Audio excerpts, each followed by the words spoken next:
அனைவருக்கும் வணக்கம். நாம் இன்று பார்க்க உள்ள காணொளி நம் மனதில் நினைக்கக்கூடிய காரியத்தை வெற்றிகரமாக உடனே முடித்து கொடுக்கும் ஒரு சக்தி வாய்ந்த கோவிலை பற்றித்தான் பார்க்க இருக்கிறோம். ஆம், நமது வாழ்க்கையில் நமக்கு எத்தனையோ எண்ணங்கள் இருக்கும். உதாரணமாக, நமக்கு பணப்பிரச்சனை சரியாக வேண்டும், கணவன் மனைவி பிரச்சனை சரியாக வேண்டும், அல்லது ஏதேனும் ஒரு விபத்தில் நமக்கு ஒரு ஆசை இருக்கும், கனவுகள் இருக்கும், லட்சியங்கள் இருக்கும். அத்தனையும் நம் மனதில் என்ன நினைக்கிறோமோ, நமக்கு என்ன தேவையோ அதை 100% நிறைவேற்றி கொடுக்கும் ஒரு சக்தி வாய்ந்த ஆலயத்தை பற்றி தான் பார்க்க இருக்கிறோம். அது மட்டும் இல்லாமல் இந்த ஆலயத்தில் நடக்கக்கூடிய மிக அபூர்வ சக்தி கொண்ட சில யாகங்களும் இருக்கிறது. அந்த யாகத்தில் கலந்தவர்கள் இன்னும் நீங்கள் கேட்டது கிடைக்கும். உதாரணமாக, இங்கு சுவாதிக்கு ஒரு யாகமும், மூல நட்சத்திரம் அன்று ஒரு யாகமும், ஒவ்வொரு வியாழக்கிழமை தோறும் ஒரு யாகம் நடைபெறுகிறது. இப்படி 3 யாகங்கள் நடைபெறுகிறது. இந்த 3 யாகங்களும் மிக சக்தி படைத்த யாகமாகும். சரி, இந்த யாகங்கள் எப்படி நடக்கிறது, இதில் கலந்து கூட நமக்கு என்ன பலன்கள் கிடைக்கும், இந்த கோவில் எங்கே இருக்கிறது, இதையெல்லாம் நாம் முதலில் பார்த்துவிடுவோம். முதலில் இங்குள்ள மூலவரை பற்றி பார்ப்போம். உலகத்திலே யாக குண்டத்தின் மீது அமர்ந்து அருள்பாலிக்கும் ஒரு சக்தி வாய்ந்த கோவிலாகும். உலகத்திலே மந்திராலயத்தில் மட்டும்தான் யாக குண்டத்தின் மீது ராகவேந்திர சுவாமி அமர்ந்து பக்தர்களுக்கு காட்சி கொடுக்கிறார். அதையடுத்து தமிழகத்தில் மட்டும்தான் இங்கே யாக ராகவேந்தராக இங்கு அருள் பாலிக்கிறார். இந்த கோவிலின் பெயர் யாக ராகவேந்தர் ஆலயம் ஆகும். இந்த யாக ராகவேந்தர் தான் நமது கோரிக்கைகளை, வேண்டிய வரங்களை வாரித்தரும் ஒரு சக்தி படைத்த தெய்வமாக இருக்கிறார். ஆம், இந்த இடத்தில் நீங்கள் என்ன நினைத்து கொண்டாலும் சரி, என்ன வேண்டிக் கொண்டாலும் சரி, அது கண்டிப்பாக நடக்கும். எந்த மாற்று கருத்தும் இல்லை. உங்களது பக்தி சரியாக இருக்க வேண்டும். இப்போது நாம் ஒருவரிடம் சென்று எனக்கு ஒரு உதவி செய் என்று கேட்பதற்கும், அதே அவரிடம் சென்று காலில் விழுந்து எனக்கு அப்படியே உதவி செய்யுங்கள் என்று கேட்பதற்கும், அவருக்கு நம் குடும்பத்தோடு சென்று நமது வீட்டில் அண்ணன் தம்பி அனைவரும் சேர்ந்து காலில் விழுந்து எப்படியாவது எனக்கு காப்பாற்று என்று கேட்பதற்கும் வித்தியாசம் இருக்கும். அதுபடி நீங்கள் அவரை காலை பிடித்து கண்ணீர் விட்டு கேட்டால், அதாவது சுவாமியின் பாதத்தில் கண்ணீர் விட்டு கண்ணீர் மழக அவரை வேண்டிக் கொண்டால், கண்டிப்பாக கருணை மலையால் கற்பக விஷயமாய் நிச்சயமாக நீங்கள் கேட்டதை அவர் கொடுத்து விடுவார். இதற்கு நாள் நேரமெல்லாம் கிடையாது. அந்த நொடியே நடக்கலாம், அடுத்த நிமிடமே நடக்கலாம். அது எப்போது நடக்க வேண்டும் என்று ஸ்ரீ ராகவேந்தருக்கும் அவங்களுக்கும் தான் தெரியும். உங்களை பக்தி சரியாக இருந்தால் அது உடனே நடக்கும். அது எந்த மாற்று கருத்தும் இல்லை. கண்டிப்பாக நீங்கள் அங்கே போங்கள். சரி, என்ன நடக்கிறது இங்கு யாகம் என்று பார்த்து விடுவோம்.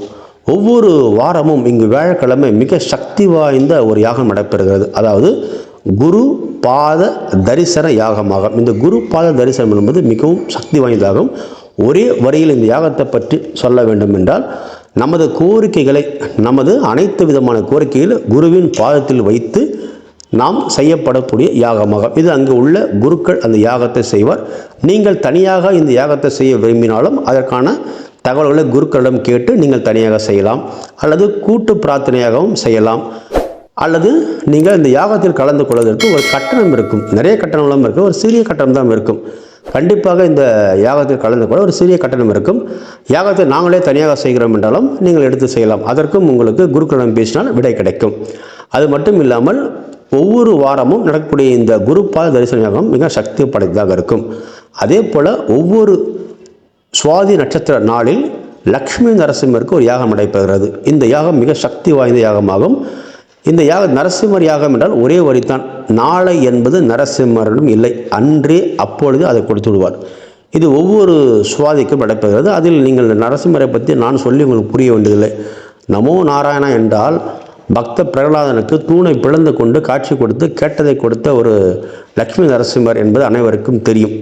எனவே நீங்கள் சரியாக பக்தி இருந்தால் உங்களுக்கு கேட்டது அந்த நொடியே கிடைக்கும் என்பதுதான் இதில் உள்ள ரகசியமாகும்.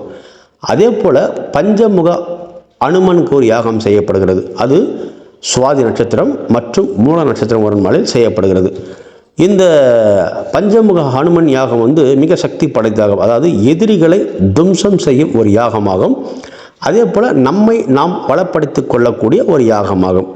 இந்த 3 யாகங்களும் இந்த யாக ராகவேந்தர் ஆலயத்தில் நடைபெறக்கூடிய சக்தி வாய்ந்த யாகங்களாக கருதப்படுகிறது. அது மட்டும் இல்லாமல் ஒவ்வொரு நாளும் இங்குள்ள ராகவேந்திர சுவாமிகள் ஆத்மஸ்வரூபமாக கற்ப விஷயமாகத்தான் அருள் பாலிக்கிறார். நீங்கள் இந்த கோவிலுக்கு ஒரு முறை சென்று அந்த ஒவ்வொரு வாரமும் வியாழக்கிழமை குருபாத தரிசன யாகத்தில் கலந்து கொண்டால் நிச்சயம் வெற்றி உண்டு. அதே போல் பஞ்சமுக அனுமன் யாகத்திலும் கலந்து கொள்ளலாம், லக்ஷ்மி நரசிம்மர் யாகத்திலும் கலந்து கொள்ளலாம். இந்த 3 யாகங்களும் அங்கு நடைபெறும். இதை தனியாக நீங்கள் எடுத்து எங்கள் சார்பாக நாங்கள் யாகம் செய்கிறோம் என்று குருக்களுக்கு சொன்னால் அதை அவர் உங்களுக்கு இதற்கான கட்டணம் அதற்கான போய் செலவில் சொல்வார். நீங்களும் தனியாக செய்யலாம். அல்லது நாங்கள் யாகம் செய்யும் அளவுக்கு எங்களோட சக்தி இல்லை, நாங்கள் சென்று தரிசிக்கிறோம் என்றால் கண்டிப்பாக செல்லுங்கள். அது ஒரு சிறிய கட்டணம் இருக்கும். யாகத்தில் உங்களை அமர வைத்து பூஜை புனஸ்காரம் செய்வதற்கு ஒரு சிறிய கட்டணம் இருக்கும். நிறைய எல்லாம் கட்டணம் இருக்கும், பயந்து விடாதீர்கள். சிறிய கட்டணம் இருக்கும், அவ்வளோதான். அதன் மூலம் நீங்கள் அங்கு சென்று அந்த பலன்களை அடையலாம். அதே போல் சிலர் எங்கள் வீட்டிற்கு குரு செய்து கொடுப்பாரா, நாங்கள் வெளியூரில் இருக்கிறோம், வெளி மாவட்டங்களில் இருக்கிறோம், நாங்கள் கொஞ்சம் தனியாக வீட்டில் செய்ய வேண்டும் நினைக்கிறோம் என்று நினைத்தால் அந்த யாகத்தையும் செய்து கொடுப்பார். இந்த நவகிரக யாகம், ஆயுள் யாகம், நோய் நொடிக்குரிய யாகம், இந்த உலகத்தில் என்னென்ன யாகம் இருக்கிறதோ அத்தனை யாகமும் இங்குள்ள குருக்கள் செய்கிறார். அது நீங்கள் வீட்டுக்கு அழைத்தும் தனியாக செய்து கொள்ளலாம். அல்லது நீங்கள் ஏதோ கோவில் வைத்திருந்தால் அந்த கோவிலில் கூட செய்து கொடுப்பார்.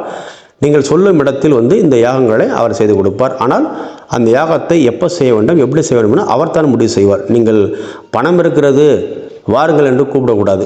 உங்களுக்கு என்ன யாகம், உங்களுக்கு என்ன பிரச்சனை என்பதை அவருக்கு ஃபோனில் சொல்லுங்கள். அதற்கேற்றபடி யாகம் செய்ய வேண்டுமா, அது எப்படி செய்ய வேண்டும், எங்கு செய்ய வேண்டும் என்று அவர் தீர்மானிப்பார். நிச்சயமாக இந்த யாக ராகவேந்தரை தரிசனம் செய்தால் உங்கள் வாழ்க்கையில் அனைத்தும் சுப மங்களமாக இருக்கும். சரி, இந்த யாக ராகவேந்தர் கோவில் எங்கே இருக்கிறது என்று பார்த்து விடுவோம். வேலூரிலிருந்து நீங்கள் திருவண்ணாமலை செல்லும் சாலையில் ஆரணி பேருந்து ஏற வேண்டும். அதாவது வேலூர் டு ஆரணி நீங்கள் பஸ்ஸில் ஏற வேண்டும். அங்கே கொங்கராம்பட்டு என்ற பஸ் நிலையத்தில் இறங்க வேண்டும். அங்கே இறங்கி அம்மாபாளையம் சென்றால் இந்த யாக ராகவேந்தர் ஆலயத்தை நீங்கள் அடையலாம். நிச்சயமாக அந்த ஆலயத்தில் உங்களுக்கு கேட்டது போல கிடைக்கும். ஒருவேளை நீங்கள் திருவண்ணாமலை, கள்ளக்குறிச்சி, பாண்டிச்சேரியில் வந்தால் திருவண்ணாமலையிலிருந்து வேலூர் வரும் வழியில் இந்த கொங்கராம்பட்டில் இறங்கி அம்மாபாளையம் செல்லலாம்.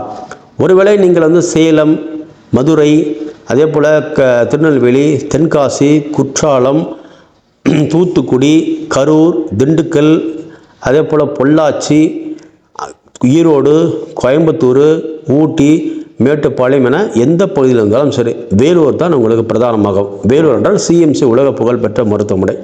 வேலூர்லேருந்து ஆரணி பேருந்தில் வந்தால் கொங்கராம்பட்டு இடம் வரும். கொங்கராம்பட்டிலிருந்து நேராக இறங்கி நீங்கள் அம்மாபாளையம் சென்று யாக ராகவேந்தரை தரிசிக்கலாம். கண்டிப்பாக நீங்கள் ஒரு முறை சென்று பாருங்கள், வாழ்க்கையில் வெற்றி நிச்சயமாக இருக்கும். கேட்டது கிடைக்கும். கற்பக விஷகமாக அங்கே அவர் இருக்கிறார். சரி, நாங்கள் ரயிலில் வருகிறோம் என்றால் காட்பாடி தான் மிகப்பெரிய ஜங்ஷன் ஆகும். காட்பாடியிலிருந்து வேலூர் ஒரு 5 நிமிடம் 10 நிமிடத்தில் நீங்கள் வேலூர் பேருந்து நிலையம் வந்துவிடலாம். காட்பாடியிலிருந்து வேலூருக்கு ஒரு 10 நிமிடத்தில் வந்துவிடலாம். வேலூரிலிருந்து அடுத்த அந்த இடத்துக்கு ஒரு சிறிது நேரத்தில் நீங்கள் போய்விடலாம். நிறைய பஸ் வசதி இருக்கிறது, போக்குவரத்து மிக சிறப்பாக இருக்கிறது, ஒன்றும் கவலைப்பட வேண்டியதில்லை. அந்த கொங்கராம்பட்டிலிருந்து இறங்கி நிறைய ஆட்டோ வசதிகள் இருக்கிறது. நீங்கள் நேராக கோயிலுக்கு சென்று இறங்கி கொள்ளலாம். அதே போல் நீங்கள் காரில் வருவதனால் லொக்கேஷன் உங்களை அனுப்பிவிடுவார். சரி, இந்த கோவிலுக்கு செல்ல விரும்பினால் நீங்கள் ஃபோன் செய்து பேசலாம், அல்லது வாட்ஸ்அப்பில் விவரங்களை கேட்டு நீங்கள் பெற்றுக்கொள்ளலாம். உங்களுக்கு எப்படி எது சரிப்படுகிறதோ பாருங்கள். இந்த யாகத்தில் கலந்து கொள்ள கண்டிப்பாக கட்டணம் உண்டு. அந்த கட்டண விவரங்களுக்கு குருக்களிடம் கேட்டு நீங்கள் முடிவு செய்து பண்ணிக்கொள்ளுங்கள். அவர் உங்களுக்கு வேண்டிய விவரங்களை சொல்வார். நன்றி, வணக்கம்.